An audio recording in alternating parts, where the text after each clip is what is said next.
Meron namang isang anak ng mayor umano na bongga ang birthday party habang binabaha ang constituents o mismong bayan o lungsod ng ama na kanyang pinamumunuan.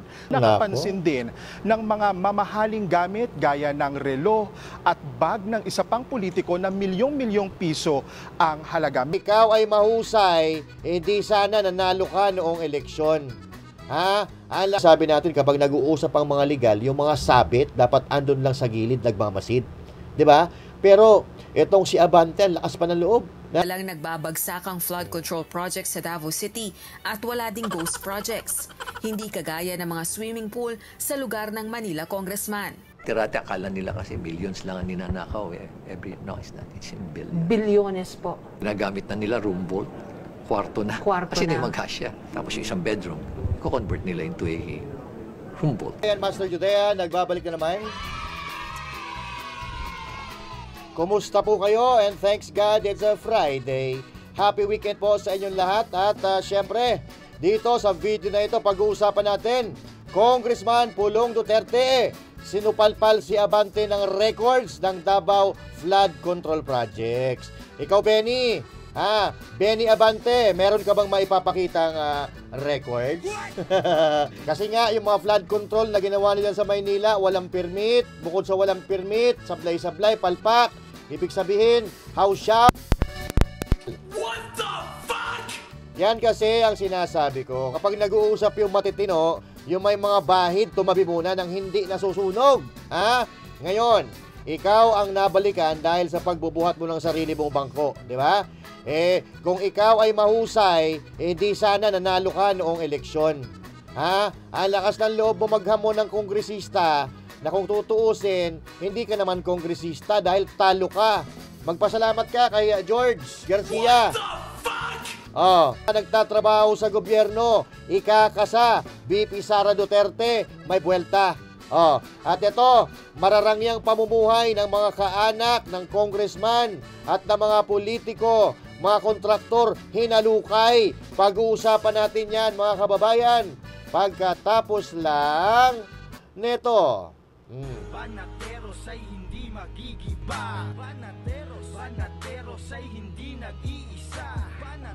Banateros ay kami walang iba. Banateros hanggang sa huli naming hininga. Yan ang banateros, walang inuurungan. Pag tama palakpakan, pag mali ay babanatan. Yan ang banateros, boses ng ordinaryong Pilipino. Banateros ay walang makakaawan.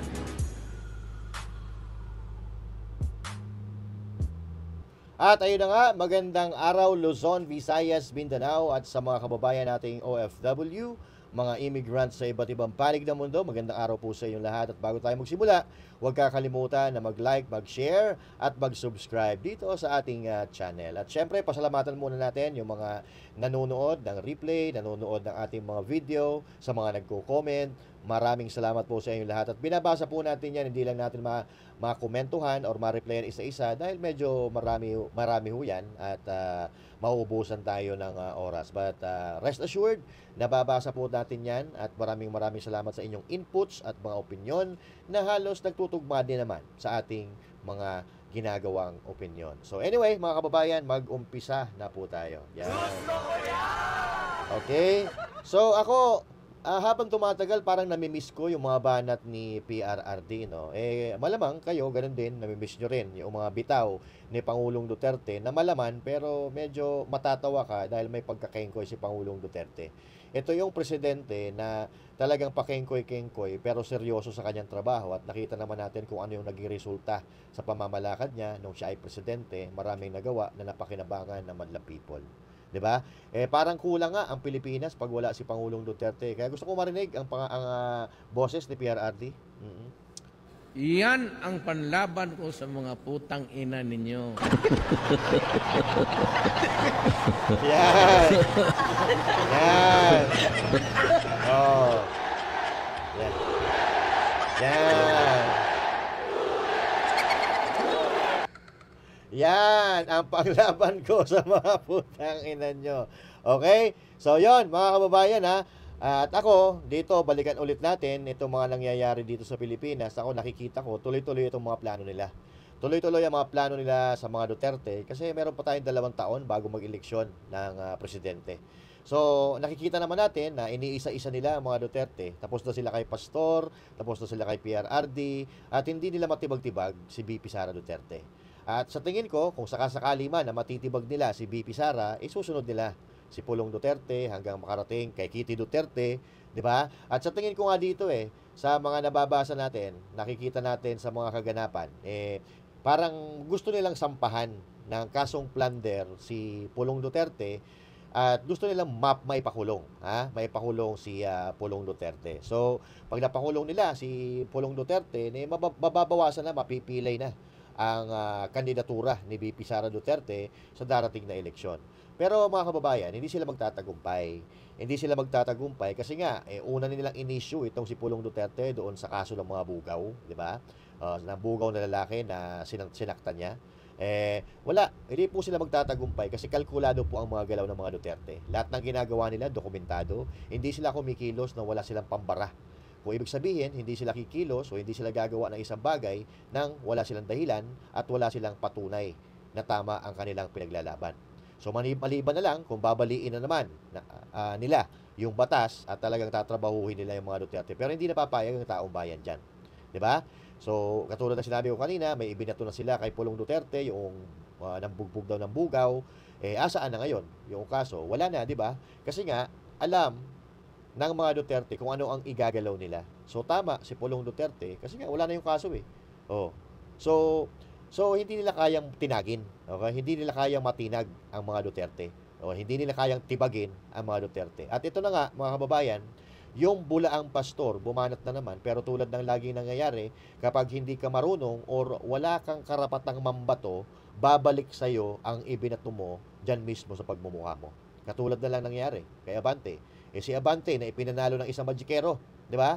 Abay siya po ang may lakas ng loob na magsalita, magsalita ng magsalita at hindi na nahiya na kung tutuusin mga kababayan, hindi naman siya miyembro ng Congress, hindi siya kongresista kasi hindi naman siya nanalo, 'di ba?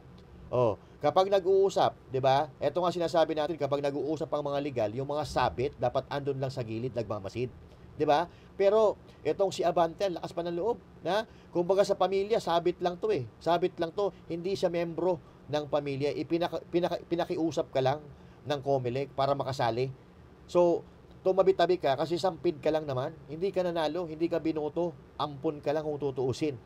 Pero yung ampun na yun pa yung malakas ang loob, mga kababayan. So, eto, panoorin natin. Sino yung nagsabi? Si Mayor? Si Mayor Baste po. Mayor Baste. Ang sabi po niya, PR stunt lang po yung... PR stunt lang? Yes. Ako, ang suggestion ko kay Mayor Baste, tanungin niya yung kanyang kapatid na congressman. Magkano ba ang pondong nakuha? Yari yung ka dyan. Nung congressman siya, nung panahon ng kanyang father. Yari Magkano po ka dyan, nakuha? boy. Binibili niya kung magkano, kung saan ginamit. Kung saan ginamit ang pondong yan. Kung paano ginamit yan. Kung ilang bilyon ang napunta sa flood control project. At kung bakit malaki pa ang baha at Davao. Kinakailangan tanungin niya yung kanyang kapatid yan. Kung talagang PR stunt to, patunayan niya kung talagang PR stunt to or may katotohanan na sinasabi. Di ba? Ang lakas ng loob. Di ba? Hindi ka miyembro ng Kongreso, hindi ka nanalo. Baka nakakalimutan mo. So, eto, pakinggan muna natin yung balita bago natin durugin si Bini Bounty. Okay? Ayon kay Congressman Duterte, kung gustong malaman ni Congressman Abante kung magkano ang inilaang pondo sa flood control projects sa Davao City, inuutusan nito ang Department of Public Works and Highways o DPWH District and Regional Offices na magbigay sa mambabatas ng opisyal na datos at halaga. Ayan, okay? Abante, inuutusan na ang DPWH na bigyan ka ng mga datos, mga dokumento kung magkano ang halaga. So maghintay ka lang Pa nito, walang nagbabagsakang flood control project sa Davao City at wala ding ghost projects. Kung may bahaman, humuhupa rin anya agad, hindi kagaya ng mga swimming pool sa lugar ng Manila Congressman. Ayan ang sinasabi natin. Huwag kang magbabato, huwag kang maglinis ng bahay kung yung bahay mo punong-puno ng kalat, 'di ba? Kunin mo na lang sa DPWH sa Bante yung mga papeles, mga dokumento, isaksak mo sa baga mo. Isaksak mo sa baga mo. Epal ka kasi ng epal. Ang Duterte hindi naman katulad ninyo, mga gago. 'Di ba? Gusto mo makita yung mga papeles, bago mo makuha, ipapakita ko sa iyo baka sakali may matutunan ka at magamit mo sa mga future na trabaho mo. Kasi sa ngayon, wala kayo nagagawang matinong trabaho eh. Oo. Puro kayo hearing. Di ba? Puro kayo papogi. Hindi ka naman pogi. Oo. Di ba? Hindi ka naman pogi. Mukha kang manyakis eh. Di ba? Tingnan mo yung picture mo na nakalabas ang dila mo. Ikaw na magsabi kung ano itsura mo doon. Di ba? So, inahanap mo kung saan napunta yung pondo ng flood control project sa Davao. Pero, pagkatapos nito, Benny Abante, gusto namin makita na ikaw naman ang magpapakita ng mga dokumento ng flood control project diyan sa Maynila na ginawa mo. Okay? So, eto. Benny Abante, sa ano mismo sa page mismo ni Manong Pulong Duterte. Oo. So, eto. Basahin natin.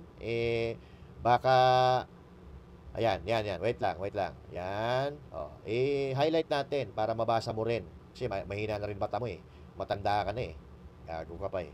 A statement of Paulo Duterte to Congressman Benny Abante challenge to Mayor Baste about the flood control project sa Davao. Okay? So, basahin natin. On Benny Abante's challenge to Mayor Baste Duterte regarding the flood control projects in Davao City. Let me be clear. All projects allocated to my district are properly implemented and completed. If he really wants to know the exact figures, I am directing DPWH district and regional offices to provide him the official data and amounts. Besides, do not mind the floods in Davao. I can guarantee everybody that every peso allocated was implemented. Wala namang nagbabagsakan, di ba? Wala namang nagbabagsakan. Di ba? Sana 'yon. Wala namang nagbabagsakan ng mga flood control projects dito. Wala din namang mga ghost projects dito. Yan. Kung may bahaman dito, humuhupa din agad, hindi kagaya ng mga swimming pool nyo dyan sa lugar ninyo. Sa lugar ninyo. O usa pa, di man kinahanglan ng mayor pa ang nagreklamo pareha sa inyo diha. Walang mayor na nagreklamo pareha sa inyo dyan sa Maynila. Bisan kinsang dabawenyo, pwede mangayo o datos gikan sa DPWH. So ayaw nyo ibutang sa ngalan na akong igsuo na mayor ang inyong pagpangutana. Kahit transparent ang among mga proyekto o accessible ang records. Pero hamon pod na ako sa iya nga i-explain niya kung unsaon pagkapildi niya sa eleksyon pero nakalingkod gihapon siya sa Kongreso. Dapat ang tawanan nga congressman ang usa sa tawo wala kadaog sa boto iyang distrito. Kung pastor siya, pastor dapat ang tawag si iya. Dili congressman. Og Pastor Abante, kabalo ko ang busog kaayo mo sa Makabayan Black para sa imong talent fee sa tilap dogs sa inyong amo sa Congress. You may also account those for transparency sake. Instead of questioning the development project that benefit the Filipino of Davao, perhaps you should start answering for your own questionable position in Congress. Ayan ang sinasabi ko. What the fuck? Una, sagutin mo muna kung bakit nakaupo ka dyan na hindi ka naman nanalo. At sana, i-account mo rin yung mga nakuha mo doon sa Makabayan Black ng mga bayad para doon sa pagsuportahan nyo sa isa't isa sa pamumuno ng amon nyo dyan sa Kongreso. So, ayun. Naintindihan mo ba, Abante? Bisaya, pero ako naintindihan ko, gagaw ka daw, siraulo ka daw eh. Oo. Okay? Hindi ka naman daw congressman dahil di ka naman daw nanalo. Dapat ang tawag sa'yo, pastor, kasi yun naman talaga sinasabi mong titulo mo. Kahit kayo lang ang naniniwala sa pagkapastor mo. Di ba? So ito, tingnan mo yung plano kung paano gumawa ng proyekto, Abante. Ito panoorin mo. Ito, Abante. Ayan, yung post ni Congressman Pulong. Davao City Projects, DPWH. Ayan, okay. So ayan, napakakapal ng papeles. Ayan, yung project ng flood control pa lang yan, Abante. Ayan, So, ganyan, Abante, ang paggawa ng flood control. So, matitibay.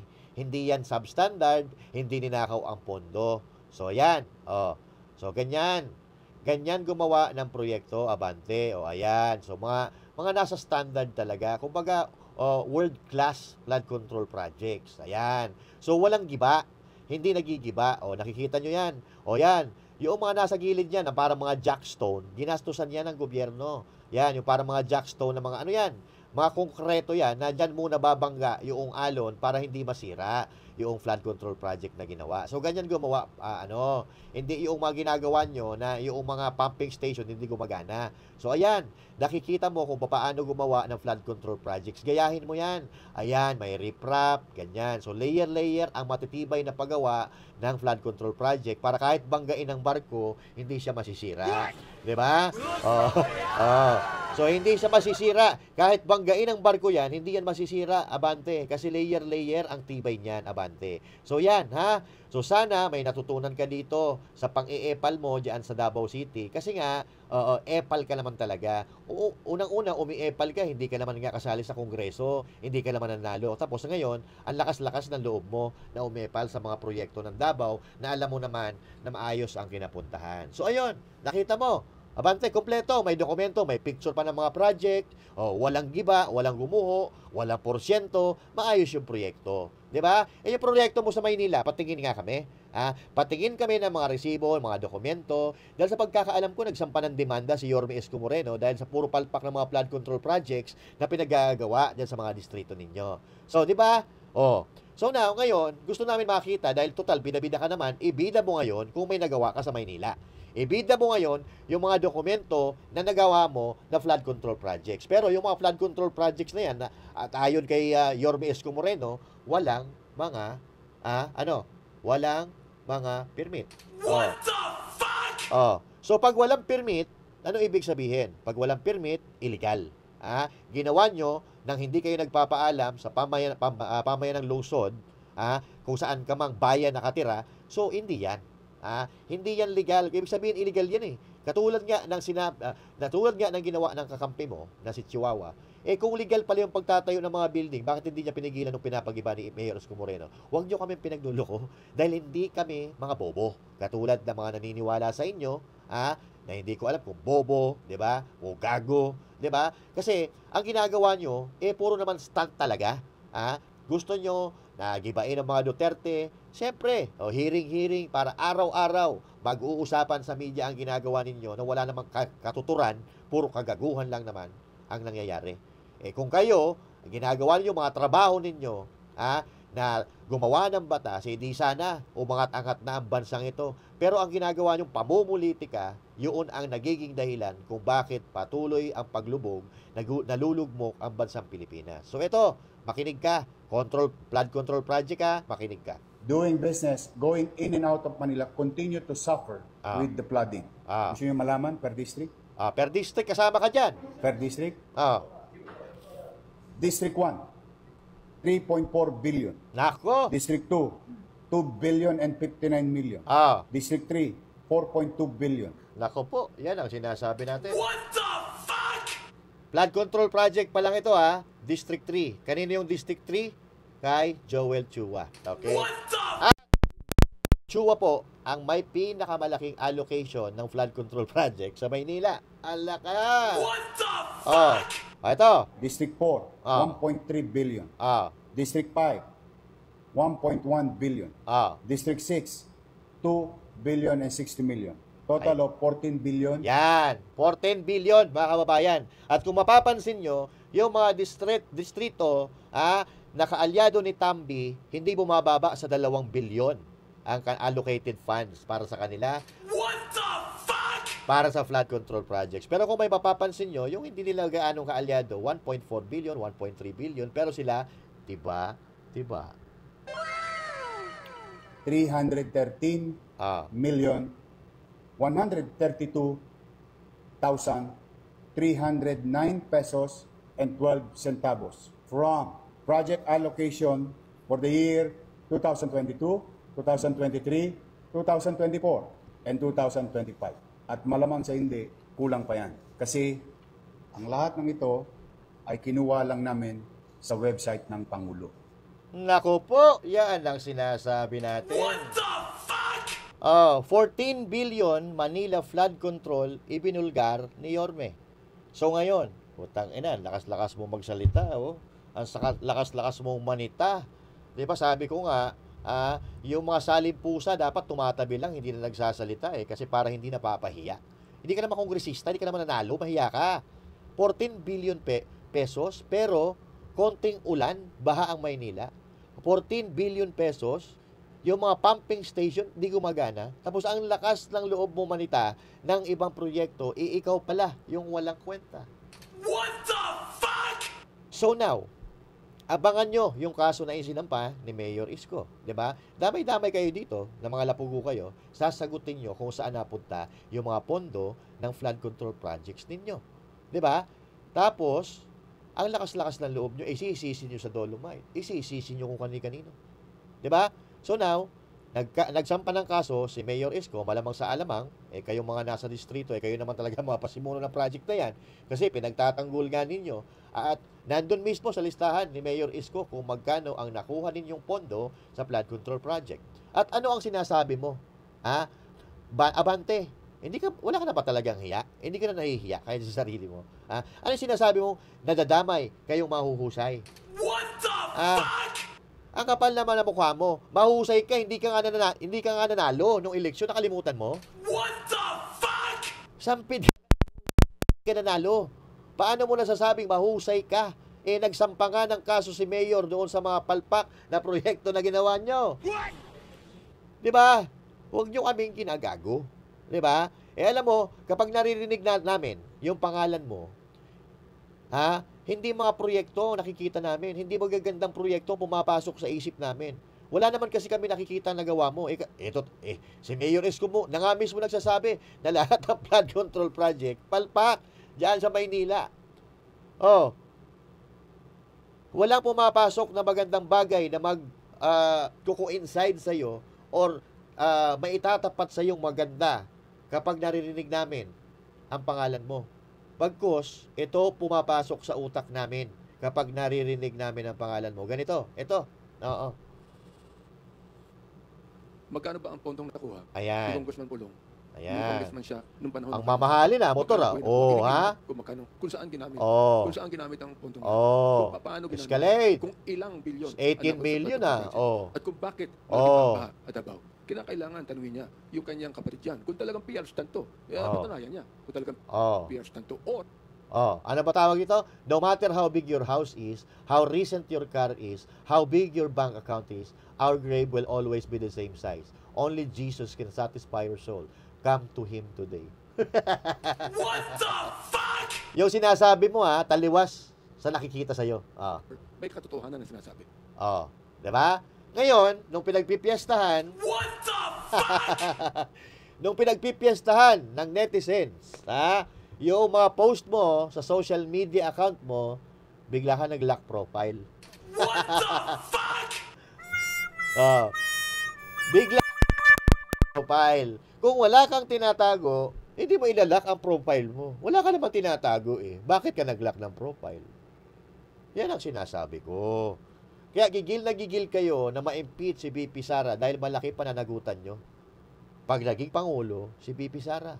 Ngayon pa nga lang, nanginginig na kayo, nanginginig na mga bambolyas ninyo dahil sigurado mananalo si VP Sara Duterte sa susunod na eleksyon. Wala kayong magagawa dahil gagawin naming presidente si VP Sara Duterte at pananagutin ang mga trapo at kurap na politiko. Diba? Ang dami-dami ng patunay ng nakawan sa gobyerno, paglulustay ng pera sa gobyerno, ghost project, substandard na mga proyekto, tapos pagtatanggol nyo pa kung hindi naman kayo magagago. What the fuck? Ipagtatanggol nyo pa yung mga pasimuno, mahiya naman kayo. Yan ang sabi ng Pangulo, mahiya naman kayo. Diba? Buti sana kung maayos yung mga proyekto ninyo, walang rason para murahin kayo. Pero kung palpak na nga, tapos parang nang-insulto pa kayo, pinagtatanggol nyo pa yung mga amo ninyong mali, ini-insulto pa nyo ang mga Pilipino dahil sa pagyayabang diyan sa mga relos ninyo, sa mga mamahaling sasakyan ninyo, diyan sa mga koleksyon ng mga relo ninyo, doble-doble ng pasakit yan. What the fuck? Doble-doble pang i-insulto yan sa mga Pilipino, samantalang kami binabaha, hindi malaman kung ano kakainin. Samantalang kayo, yung mga alahas ninyo, yung mga luho ninyo, ayan, nandyan sa social media ninyo, kaya nga nilalak ninyo para hindi makita. Di ba? At hindi lang naman yan yung mga anak ng mga politiko, mga anak ng kontraktor, ang tindi ng mga sikmura. Yung ninakaw ng kanilang magulang, ninakaw ng kanilang mga kamag-anak na politiko, ipinagyayabang sa publiko. So, doble sakit na naman ang ipinararamdam nyo sa mga Pilipino. Dobling sakit dahil yung pinaghihirapan sa tax, sa SSS, PhilHealth, at kung ano-ano pa na ibinabayad sa gobyerno, nakikita doon sa luho ng mga pamilya ng politiko. Eto, hindi lang tayo nagsabi niyan. Pinuputak din ng batikos ang ilang kaanak ng mga politiko dahil sa mga post nila online na nagpapakita ng maluhong pamumuhay. Live mula sa TV5 Media Center, nangunguna sa balita si Gio Robles. Gio, gaano karangya itong lifestyle nila? Jiggy, matapos ipag-utos ni Pangulong Bongbong Marcos na busisiin ang yaman ng mga government official, nauna nang i-lifestyle check ng mga netizen ang mga kaanak ng ilang politiko. Kabilang na dyan ang nag-flex ng biyahe na naka-private jet or naka-private jet at yung pagbabakasyon sa iba't ibang bansa. May nakapansin din ng mga mamahaling gamit gaya ng relo at bag ng isa pang politiko na milyong-milyong piso ang halaga. Meron namang isang anak ng mayor umano na bongga ang birthday party habang binabaha ang constituents o mismong bayan o lungsod ng ama na kanyang pinamumunuan. Jiggy, sinubukan natin kunin ng pahayag itong mga sinasabing kaanak ng mga politiko na nag-viral online pero karamihan sa kanila ay tila nag-deactivate na o nag-private ng mga social media account. Jiggy. Itong mga kaanak na ito ay meron ba silang pananagutan din? Humingi tayo ng opinyon sa isang grupo o organisasyon nagsusulong ng transparency at accountability sa gobyerno ayon sa Youth Watchdog Movement na GoodGov.ph. Ito, Jiggy, babasahin ko lang sa iyo. May pananagutan, hindi lang ang mga lingkod ng bayan, kundi maging ang kanilang mga pamilya. Narito, pakinggan natin. Sige. Sabi nga po, diba, sa Republic Act number 671P or also known as the Code of Conduct and Ethical Standards for Public Officials and Employees, no, na they are not indulged in extravagant or ostentatious display of wealth in any form. Nakalulungkot isipin na... Nako, patay tayo dyan. What the fuck? Paano yun? Kalat na sa social media. May mga nakapag-save pa. Oo, doon sa mga kamag-anak ng politiko, anak, pamangkin, kapatid ng politiko na nagwawaldas ng pera, bawal pala yun. What the fuck? So, ibig sabihin, pwede rin palang panagutin itong mga naglulustay ng luho, ng pera, ng mga kamag-anak o anak ng mga politiko. Gusto ko yan! Aba, maganda yan. Kita po natin na yung mga kababayan natin naghihirap. Nakikita natin, no, na maraming mga anak or kamag-anak ng mga politiko yung pinaglalantakan yung mga luho nila sa social media na talagang nakaagaw ng atensyon sa publiko.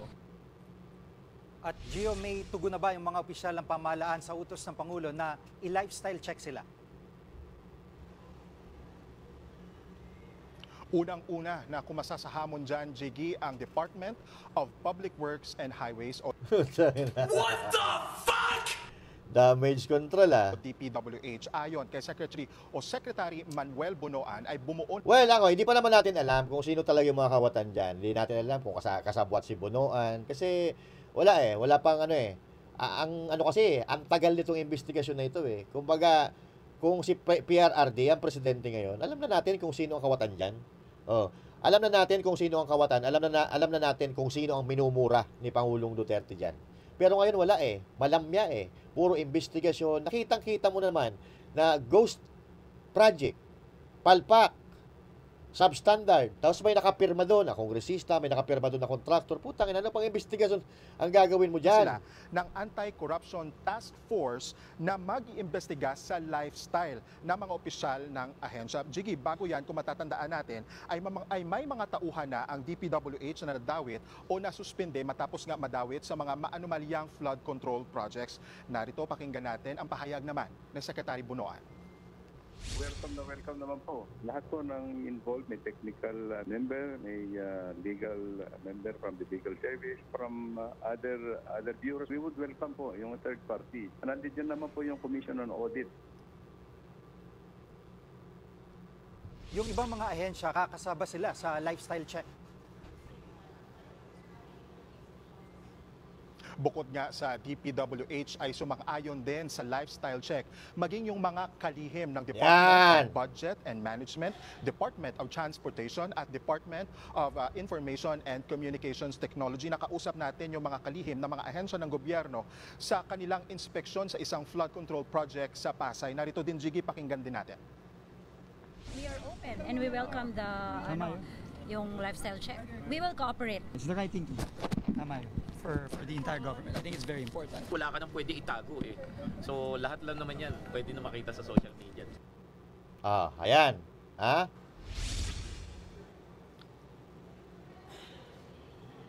Stuttered. Blackout. Jiggy, suportado rin ni Senate President Cheese Escudero ang lifestyle check sa mga opisyal ng gobyerno. Giit niya, public servants must at all times be accountable and modest o simple dapat ang pamumuhay. Jiggy.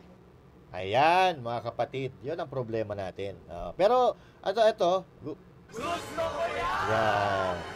Gusto ko yan, mga kababayan. Lifestyle check sa lahat. Lifestyle check sa lahat ng kawani ng gobyerno mula presidente hanggang sa barangay tanod. Dapat. Oo. Kasi meron diyan dati nga may barangay tanod, puta milyonaryo di ba? Meron dati janitor sa Bureau of Custom pero yung bahay pang milyonaryo. Diba? Kaya lahat ng nasa gobyerno dapat hingan ng lifestyle check. Okay? Lifestyle check. Pero ito mga kapatid, mukhang napapansin ko mayroong pag-aaway, nagkakaroon ng paksyon ng gobyerno. May Team Romualdez, may Team Marcos. Okay? Tapos, nagkakaroon din, pumapasok pa itong Team Lisa Araneta. So, medyo nagkakagulo-gulo na sila, mga kababayan. At ako parang ito etong presidente ngayon, napipilitan na siya na gumalaw dahil napagbibintangan na siya Napagbibintangan na siya na kasabwat ng korupsyon ng pera ng taong bayan. So now, kung ang presidente ng Pilipinas ay walang kinalaman, naku po, mga kababayan, sino? At napapansin natin ngayon, mayroong awayan diyan sa Kongreso, Senado, at maging itong presidente.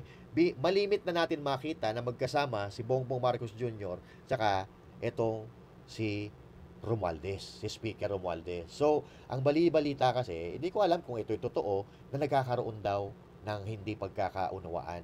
Dahil hindi nagkakasundo dito sa mga gagawin sa gobyerno, naiipit ang Malacanang sa pagnanakaw ng di umano sinasabi na diyan sa Kongreso, sila na po ang nagmamando at nawawala na ng power ang Malacanang. Oo, nandoon yung title, presidente ka, nakatira ka sa Malacanang, pero parang hindi daw po sinusunod mga kababayan. Hindi daw sinusunod ang presidente noong mga gabineteng iba, ng mga sekretary, at lalong-lalo na dyan sa Kongreso. So kung totoo ito, mga kababayan, magkakaroon tayo dito ng kaguluhan. Kung hindi na ang presidente ang nagmamaniobra ng bansa, there's no reason for the presidents to stay. 'Di ba? Kung hindi mo naman kayang lutasin o hindi mo kayang pasunurin ang mga nasa baba mo, ano pang dahilan kung bakit ka nandiyan? So ngayon, parang itong presidente nagpapakita siya ng pangil ngayon na, hey, motherfuckers, I'm still in command. Ako pa rin ang presidente. So kaya nangyayari ito. So ayan, dapat lifestyle check talaga sa lahat ng nagtatrabaho sa gobyerno para magkaalaman na. At may payo si VP Sara Duterte dito sa gagawing lifestyle check. Ito po yun. Pabor si Vice President Sara Duterte sa utos na lifestyle check ni Pangulong Bongbong Marcos sa mga opisyal ng gobyerno. Pero dapat daw mas lawakan at laliman pa ito. Nangunguna sa balita si News 5 Mindanao correspondent Bril Montalvo. Bril, ano pa ang sinabi ni VP Sara? Jiggy, ayon nga kay Vice President Sara Duterte. Ito yung kasama namin sa SIDS. What the fuck? Ito yung nagsusumbong kay Atty. Attorney, kung ano-ano pinagsasabi sa amin ng member ng KOJC. What the fuck? Minumura kasi sila kasi mga sinungaling ito. Dati pero ngayon, okay lang naman. Kasi doon sa KOJC SIDS kasi, parang hindi naman nila alam kung ano nangyayari sa loob, kung ano-ano pinagsasabi nila sa labas. Dahil yun lang sinasabi ni Torre, na hindi naman nakasinungalingan. Kaya pinayagan sila makapasok sa loob. Kaya ayun, umayos-ayos na rin yung samahan ng mga vloggers at ng mga media doon sa KOJC Seeds. Inaaway namin yan dati, pati yung matanda dyan. Yung mga leader nila matanda. Anyway, pakinggan natin. Hindi lang dapat mga elected officials ang isailalim sa lifestyle check. Dapat din daw isama yung mga itinalaga ng Pangulo sa gobyerno. Sinabi yan ni VP Sara nang makapanayam siya ng media habang nasa The Hague, Netherlands kasama ang kanyang mga kapatid para bisitahin ang amang si dating Pangulong Rodrigo Duterte. Hindi lang daw dapat Statement of Assets, Liabilities and Network o SALN ang sisilipin. Narito ang pahayag ng bise. Dapat lang. At hindi lang yung elected public officials pati yung mga appointed public officials. At hindi lang yung on the surface na sasabihin natin kung ano yung nakalagay sa SALN. Dapat deep dive kung sino yung mga dummy. Ilabas yung mga dummy ng mga public officials. Ayon kay VP Sara, ayaw na niyang magbigay ng advice sa administrasyon kaugnay ng umano'y anomalya sa flood control projects. Ayaw ko magbigay ng libreng advice sa administrasyon. Panoorin na lang natin sila sa circus nila. Corruption, tapos flood control lang. Ang daming projects sa gobyerno, hindi lang flood Dagdag pa ng bise, kaduda-duda ang investigasyong ginawa ng administrasyon. Hindi na raw bago ang korupsyon dahil kahit pa noong kalihim pa siya ng DepEd ay nabanggit na niya ang ganitong kalakaran. Pero wala raw pumansin sa kanya. Ito ang sinabi ni bise. 2024, last year, nagsabi na ako sa school building program pa lang ng Department of Education, pinaghati-hatian na ng members of the House of Representatives pero walang nag-react. Kung seryoso talaga ang administrasyon sa paghabol about sa corruption. Tingnan nila yung buong budget ng 2024 at ang 2025. Ayan. So ito, mga kababayan, kung hindi po yan na-booking, yung flood control project, sa tingin ko hindi naman magaganyan si Marcos Jr. Sa tingin ko, pababayaan lang niya yan. So ngayon nga, noon pa nagsasalita si Magalong, di ba? Regarding sa flood control projects. Akala nila kasi matatago nila. Diba? Akala nila matatago nila yung mga ghost projects, yung mga substandard na project. Akala nila matatago nila. Kasi sinusubukan nga, di ba? Yung mayor nga diyan sa Mindoro, governor, ayaw siyang papasukin doon sa project mismo, doon sa site na ginagawang flood control project para hindi niya makita. So, ibig sabihin dito mga kababayan, if you're going to analyze it, they are trying to cover it up. Kino-cover nila na sa pag-aakala nila na hindi mabubunyag, hindi mabubulgar itong katiwalian na ito. So now, nagkukumahog si Marcos Jr. na imbestigahan kasi nga nabuking na ng tao bayan, nabuking na ni Marcoleta, nabuking na ng senador, nabuking na ng mga personalidad na nakakakita dito talaga sa mga substandard at mga ghost projects, mga kababayan. So, the president is no other choice than to investigate. To investigate it. So wala siyang magagawa kundi imbestigahan kasi pag hindi niya inimbestigahan, sasabihin ng tao kasabwat siya. Pero ngayon kung makikita mo yung investigasyon, napakabagal. Napakabagal ng investigasyon. Kung tutuusin, nandyan lahat ng ebidensya, may pinirmahan. Sinabi nila na itong project na ito ay completed pero ni isang hollow blocks wala siya nakita. Doon pa lang mga kababayan. Kaso na po yun. Pero hanggang ngayon, wala pang nakakasuhan. Naniniwala din ako doon sa sinasabi ni VP Sara Duterte na kung talaga na seryoso, pati yung 2024-2025 budget, dapat imbestigahan yun. So the fact na wala silang sinasabi tungkol doon, ayaw nilang mapag-usapan. So ang nakikita natin kasi, kung ano lang yung nalalantad o kung ano lang yung nagiging kontrobersiya, yun lang ang gusto nilang pag-usapan. Pero yung pinagmulan ng katiwalian, which is yung 2025 GAA, ayaw nilang pag-usapan. So nakafocus sila ngayon sa flood control projects which is not the only agency or not the only projects na pinanggagalingan or hati-hatian ng mga korap sa politika, na politiko. Katulad ng sinabi ni VP Sara Duterte na yung pondo sa DPWH, yung parte doon na 10 billion pinaghati-hatian ng mga congressman. So doon pa lang dapat iniimbestigan pero hindi pinansin. So ngayon, na nagiging kontrobersiya dahil kalat na sa buong mundo, ngayon pinag-uusapan nila. Pero hindi tayo maniniwala sa presidente ng Pilipinas na siya ay malinis hanggat wala siyang naipapakulong. Dahil dito mga kababayan, maliwanag pa sa sikat ng araw na kahit grade 1, sasabihin na mayroon talaga nagnanakaw ng pondo ng gobyerno. So ganito dapat, may lifestyle check. Pero hindi lang dapat deep dive Sabi ni VP Sara Duterte, deep dive, kalkalin lahat. So pati yung mga dami accounts nila, yung mga ginagamit nilang kontraktor, yung mga ginagamit nilang tao para makapagnakaw sa gobyerno, dapat maimbestigahan din yun. Dapat tingnan din yung ari-arian, mga bahay, mga mamahaling kondo, yung mga asyenda pa yan, mga putang inang yan. Oo. Kasi ngayon, matatalino na rin ang mga magnanakaw. Matatalino na rin ang mga kurap. Hindi na sila naglalagay sa bangko para walang huli. Para hindi natitrace kung magkano ang pera nila. At alam nyo ba kung saan nila tinatago ang mga ninanakaw nilang bilyon-bilyon na pera? O ito. Limpak-limpak po yung kinikita ng mga kurakot pala. Ayan, hindi ko na po sinama yung video, no? Mag-audio lang tayo kasi kapuso mo Jessica Soto Oo, nagka-copyright yan. Pakinggan na lang po natin yung audio. Billions. And they're stealing, some of them are stealing 1 billion a year, more than. And if you're stealing 1 billion a year, you're stealing 2.7 million a day. Wow. And alam mo ba yung dimension ng 1 billion kung at 1,000 pesos? That's 5 feet by 5 feet by 4 feet. Na pera. Yes, feet. So parang ganito po, itong kinakaupuan natin ngayon. Ganyan karami po yung perang ninanakaw. Naku po, grabe. So maliit pa itong studio ko. Kasi itong studio ko ay 2 by 3 lang ito. Ang sinasabi ni Magalong, 5 by 5, 5 by 5 by 4, by 4 feet. Kasi ito sa akin, hindi. Itong 2 feet ito, 3 feet by... pero mas malaki pa dito sa studio ko, mga kababayan. Biruin mo, yung mga nakikita nyong pera, yung mga pinapasok, yung bangko, 'di ba? Yung mga heist, 'di ba? Yung mga heist na pelikula, yung mga series, ganon karaming pera ang ninanakaw. Yung lumalagpas pa sa ulo nila, yung pagkakapatong-patong ng perang nilalakaw nila. And 5 feet, mga kababayan, 5 feet. Ganoon ang perang nananakaw sa gobyerno. Hindi lang isa, marami sila. So biruin mo kung sabihin na natin na 20 na kurap ang mayroong ganon karaming pera, putang ina. Babagsak ang ekonomiya ng Pilipinas.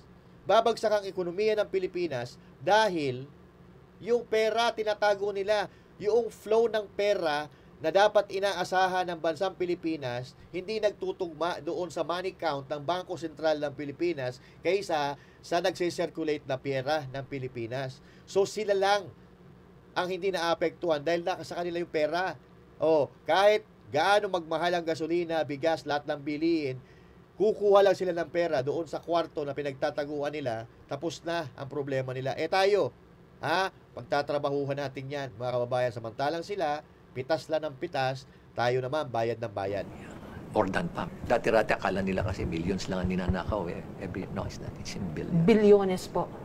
Dahil sa inflation rate, tumaas din po yung ninanakaw nila. Yeah. Sabi nga ng isang kaibigan ko, kaibigan ko lang, alam mo, kung minsan nahiya na ako, Mayor, sabi niya, itong mga kasamahan ko, hindi na gumagamit ng cash vault Ginagamit na nila room vault. Kwarto na. Kasi hindi mag-cash yan. Ang gagawin nila, bibili sila ng mamahaling mga condominium unit. 2 to 3 to 4 bedrooms. Tapos yung isang bedroom, ko-convert nila into a home vault. Nako, home vault, mga kababayan. Home vault. Kumbaga, hindi na vault yung binibili, makikita mong vault na isinasarang gano'n. Hindi na. Kwarto na ang labanan. What the fuck? Yung isang kwarto, puno ng pera. Yan ang panlaban ko sa mga putang ina ninyo.